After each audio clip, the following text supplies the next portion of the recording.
It's showtime.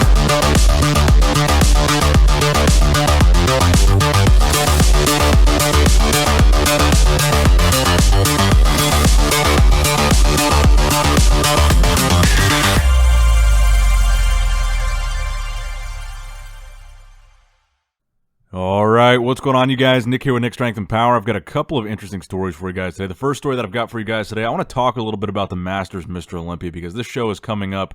It's at the end of the year, the end of August 2023, so about a month or so before the regular Mr. Olympia. And we're starting to see several guys come out of the woodwork and say they're thinking about doing the show. One of the guys is a guy that I just talked about in a YouTube short recently, and this guy is named Leonard St. Cyr. He's in his mid-50s now, but he's won competitions like the Mr. Universe. He's now currently a Classic Physique IFBB Pro League pro, but I would say most notably, Lenny is known for his bicep peaks. And that's what I talked about in the short that I made a couple days ago, and that's what I've talked about in some of the older bodybuilding history videos on this channel, is him having some of the most unique, and some people argue the best, bicep peaks in the history of bodybuilding. Very unique, to say the least. I think most people can agree on that. But we were talking after I posted that reel, and he expressed to me that he was interested in competing in the Masters Mr. Olympia this year. And he's not the only guy that I've heard say that. Darren Charles was one of the first guys to say it very early on in the early announcements about the Masters Mr. Olympia coming back.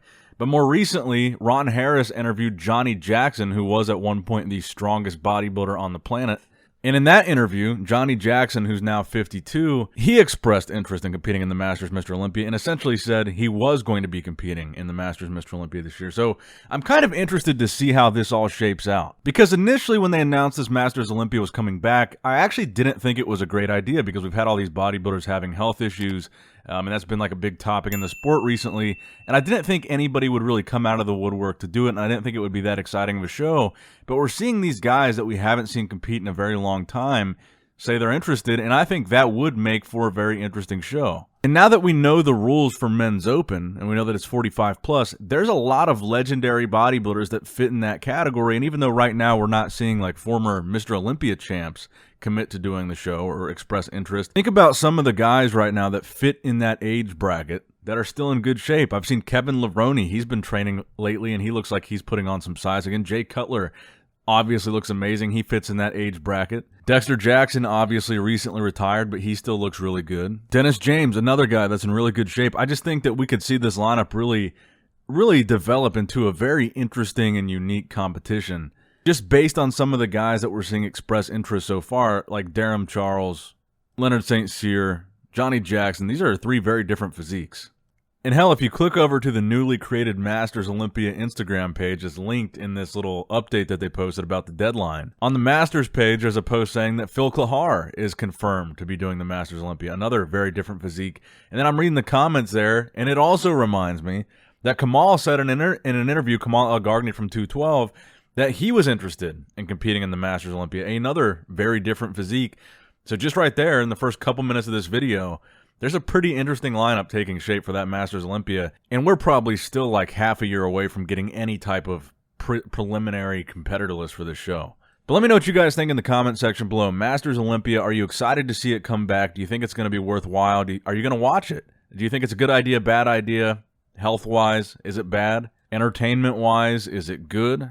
Will the prize money be worth it? I guess is another thing to think about. Or do you think these guys are just doing it to have a Mr. Olympia title added to their resume? It is a Masters Mr. Olympia, but it is a Mr. Olympia nonetheless. Now, next up in the news, let's talk about Blessing Awodibu. So Blessing posted a video on his Instagram story that a lot of you guys were sending to me, where it looked like Blessing may have injured his quad during a set on the hack squat. You can see him stop his set kind of mid-rep, and he's kind of screaming and like an agonized look on his face. His training partners look very concerned. He seems to think he may have possibly torn his quad. It looked pretty serious, and he went pretty much the whole night without posting any follow-up updates to that injury, but I'm glad to hear in his recent post on Instagram to his main feed today that he is okay, at least for the most part. He says, little accident using the hack squat yesterday, but thank God it was nothing serious. So hopefully that means it's not a tear. He also says, little update, 4 weeks in, 290, another 3 months of growing before prep, pushing an insane amount of food right now, and the progress is lit. Taking this physique to a whole other level this year. And again, showing off very incredible V-taper. I think that's one of the strongest points of his physique, is how small his waist is. Crazy wide shoulders, crazy wide lats. The V-taper, very strong point for Blessing. But also showing off why I think a lot of people were so concerned about this injury, because his legs were already behind. You can see he's got a very impressive upper body, but the legs just don't match. They didn't match at the Olympia. It's something that he knows he needs to work on. He is trying to work on and bring up. And had he injured them, I think that would have set him back pretty significantly, because it was something that was already lagging behind, and that injury would have made it lag even further. So I'm glad to hear that hopefully it really is nothing too serious. Now, because he says he's going to spend the next 3 months bulking and then start on a prep, I would assume this means he's going to do a show that's much later in the season, just like Hunter Labrada said he's going to do Chicago, Tampa, Texas, those shows that are kind of late summer, early fall, right before the Olympia. I think that's probably when we're going to see Blessing next, and I hope to see an improved version of Blessing. I think we all can point out what he needs to improve, and I think we can all agree that it's the lower body, man. It's the legs. But I don't think that was the only issue at the Olympia. His conditioning was off as well. But anyway, I am relieved to hear that the injury was nothing super serious. Now, next up in the news, I think it's time to talk about the Arnold Classic a little bit. Friendly reminder, use code NSP10 to save an additional 10% on your Arnold Classic pay-per-view pre-sale purchase. You can get it for $45 instead of $60 right now. If you don't wait until the weekend of, buy it right now, code NSP10. But the Arnold Classic news, let's start out talking about Shaun Clarida. 2 physique updates from Shaun lately. We got a most muscular from him a couple days ago, then a rear lat spread yesterday, which I think was a notable physique update, because he says there that sitting 5 weeks out, he's 190 pounds at 5 weeks out from the 2023 Arnold Classic. He says, we ain't hiding for this one. Ready to shake things up in Ohio. And I think that might be a reference to the famous Arnold quote in Pumping Iron, where he's showing that kind of short, blonde guy how to pose. And he said, little guys tend to hide away. You got to open up, show yourself while you're posing. Don't hide away. I think that was what Shaun was making reference to. But I got to be honest, I am truly excited to see what Shaun is able to do here, because it could really go either way.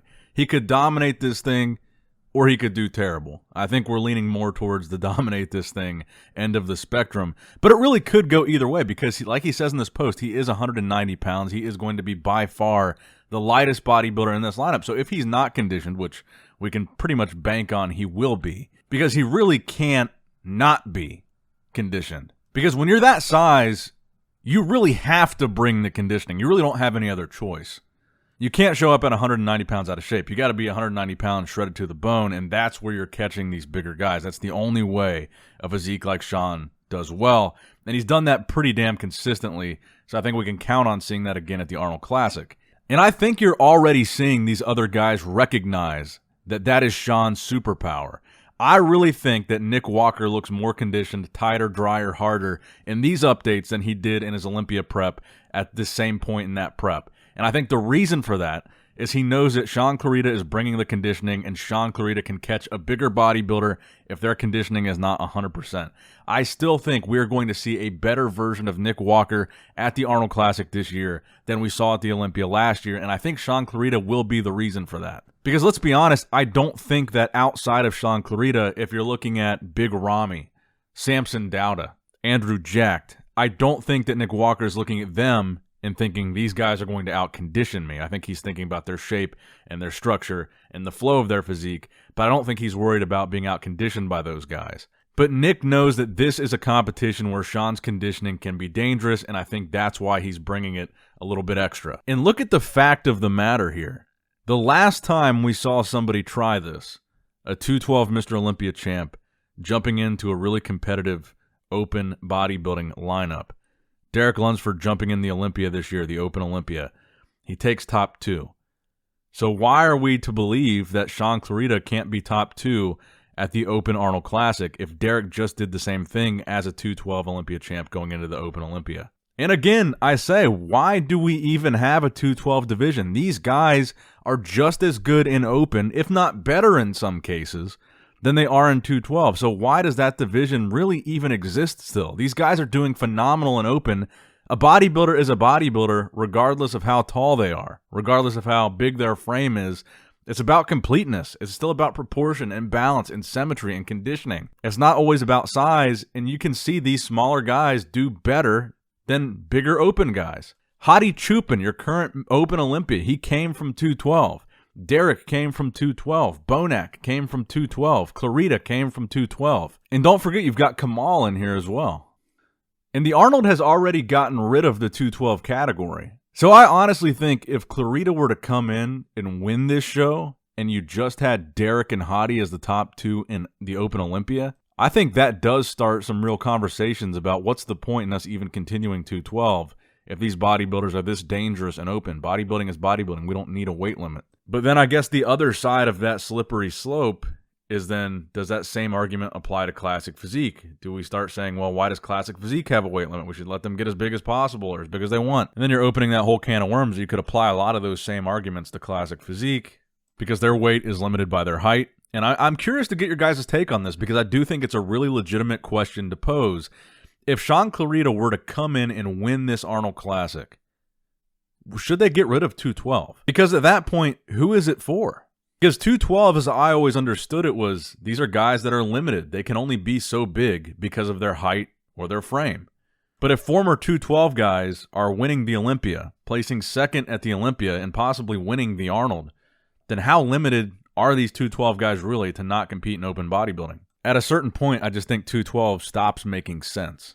But anyway, that was really just a long-winded way of me saying I think Clarida looks really good. Now, we did get a couple more updates from Justin Rodriguez, who's also competing in the Arnold Classic, and honestly, to me, he looks like he's way off. For 5 weeks out, I'm just not seeing the detail. I'm not seeing the lines. I'm not seeing the separation. No striations in the hamstrings. No striations in the glutes. You're not even really seeing that signature vascularity that you usually see from Justin. So I really think his body just needs a break. He competed so many times over the past year or so. And from last year's Arnold Classic, where he looked pretty good at prejudging, to now, I think his physique has really done nothing but fade. I think he needs to go back to the drawing board, maybe work with a coach for a pretty extended amount of time, get familiar with that coach, let the coach get to know his body, take a break. He's been competing so much, I really think his body's just exhausted, and it hasn't looked the same since. And if you look at Samson in the same pose, Samson just posted a back double bicep today. Like I said, you can see a lot more detail and separation in the hamstrings. Even the glutes, they're not crazy striated or anything, but you can still see a little bit more detail than you can in Justin's. But the hamstrings look way more separated. And Samson is a guy that's not necessarily known for conditioning. He's known for his size, presented with a really impressive structure, V-taper, and aesthetics. So whereas last year at the Arnold, I felt like Justin was briefly in the conversation for a top 3 finish. At the prejudging, then he slipped. At the night show, I just don't feel that Justin is going to be in the conversation this time around. Let me know if you guys agree or disagree with that. But again, I want to remind you guys to buy that pay-per-view. Use code NSP10. Very important that you use that code. Let them know that I sent you there. Let them know that this marketing program they're doing by supporting YouTubers is a good way to go, and that you guys are seeing it, you guys are buying the pay-per-view, and they will continue to do this instead of whatever, running ads or commercials on TV or radio or whatever, magazines or whatever they used to do. They think this is a good way to do it. They want to support the bodybuilding YouTube channels, and I think, it's a really good way of doing it. I think we can show them our appreciation by using the codes that they put out, buying the pay-per-view. So thank you guys for watching. Make sure you like and subscribe, and as always, I love you guys. I appreciate you guys. Nick Strength and Power, signing out. All right, guys, don't forget to click that like button and subscribe to this channel if you enjoy the content. Also, check out my Instagram at Nick Strength Power, my Facebook page, which is simply Nick Strength and Power, my secondary YouTube channel, Nick Strength and Vlogs, for vlogs and bonus content that you will not see on this channel. And consider subscribing to my third YouTube channel, Nick Strength and Pokemon, which is all things Pokemon and trading card games, completely unrelated to this channel. So if you're into that, give that one a look. And all links to merchandise and social media will be in the description box below. If you guys want a Nick Strength and Power t-shirt, that will be in the Shopify link below. Have a great day.